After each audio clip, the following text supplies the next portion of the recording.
Okay, so the next thing that we're going to talk about is downloading projections, which this is just an instruction thing, and it's simple, but it's something that I think is really worth mentioning. That especially if you're ordering projections from us, you're going to get a screen and an opportunity to be able to download them. And the question is, okay, well, how do I take these images that I've downloaded onto my computer, and how do I, for lack of a better way of saying it, get them onto the screen so that they can be displayed, at the size of 20 feet wide, 30 feet wide, whatever that's going to be. What's that process look like? And so I'll start, but I'll say that the first thing you want to do is just download them right to probably your desktop or to your downloads folder. Right. And then when they're there, and this is what I love, is it actually is so simple. But you are going to need a piece of software, something like PowerPoint, something like Keynote. I guess before we even get into that,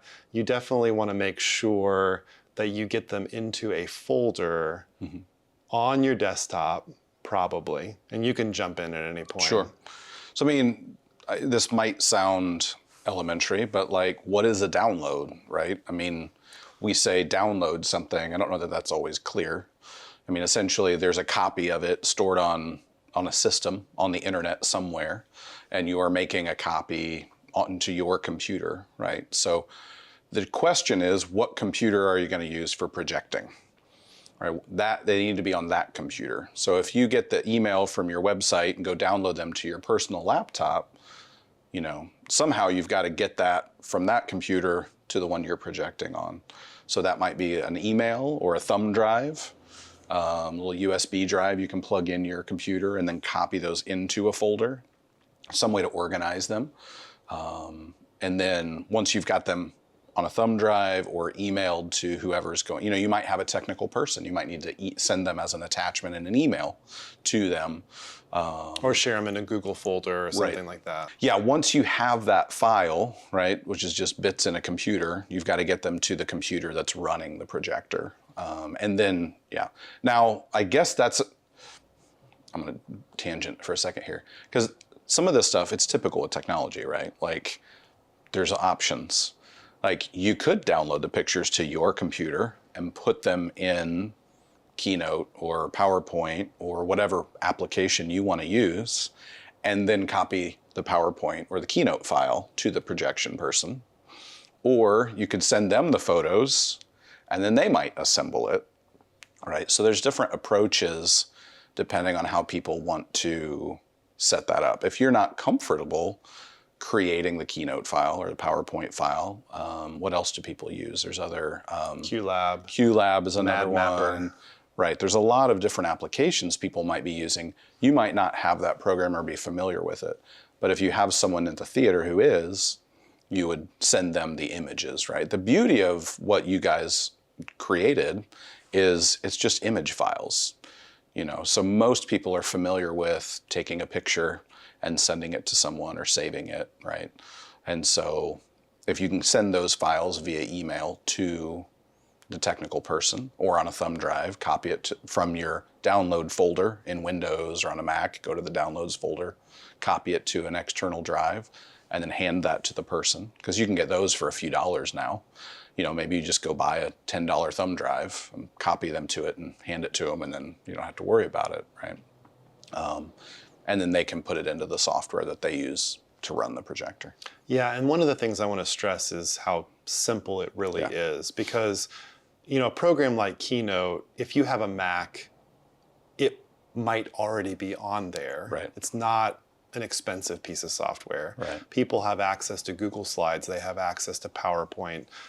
These are some of the most basic pieces of software, but for most of us, teachers included, we've made a slideshow of some kind in our life. So it really is just like starting to build a slideshow. And so you open up a new slideshow file. Now our projections come at a 16:9 ratio, which is kind of it's like a widescreen television. Right. So when you're given that choice, when you open Keynote or PowerPoint, what kind of slideshow? You open up a widescreen slideshow, you add some slides, and you literally, once you've got that folder that has all of your projections, all of your images in one place, you really can just drag and drop them right into the slideshow. Save it. You can build in your blackouts just by having black slides. All of these pieces of software have simple ways of transitioning. So if you want to add nice smooth cross dissolves between your slides and your blackouts, it works wonderfully when you have day to night type effects, because a lot of our projections will have we might have a sunset or a sunrise. We might have a night scene and then also a day scene. So to be able to, I mean, it's magical when you see it, to be able to see a day scene just simply cross dissolve into a night scene.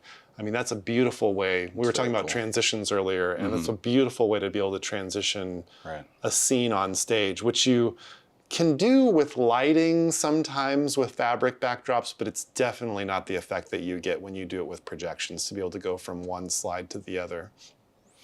The other thing we see a lot is people putting like an empty black slide between transitions so you can fade to black on the projection and then bring up the next one when you're ready. Just little tips like that can make it super easy to so you're essentially putting an image on each slide. You might have a blank slide in between, and then you just run your presentation.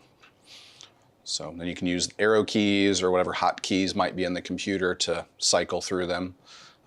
You can set timers.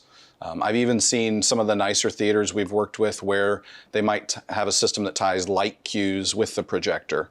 And so once you do all the programming up front, you hit a button and the light cues change, the projection changes, or you can just have a kid with a laptop pushing the arrow. So.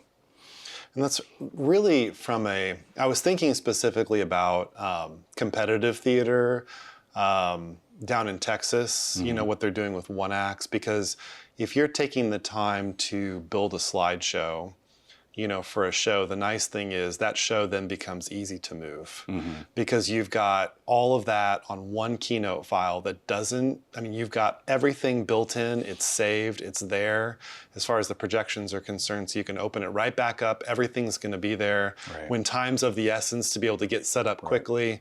And then it's really easy to move things around too. If you wanna repeat that scene, or if you want to, you know, add another blackout, you just add another slide, you just drag that where you want it to go. So it's super intuitive, which, I mean, that's the benefit of being able to use modern software and to be able to use something as simple as a high resolution picture or JPEG.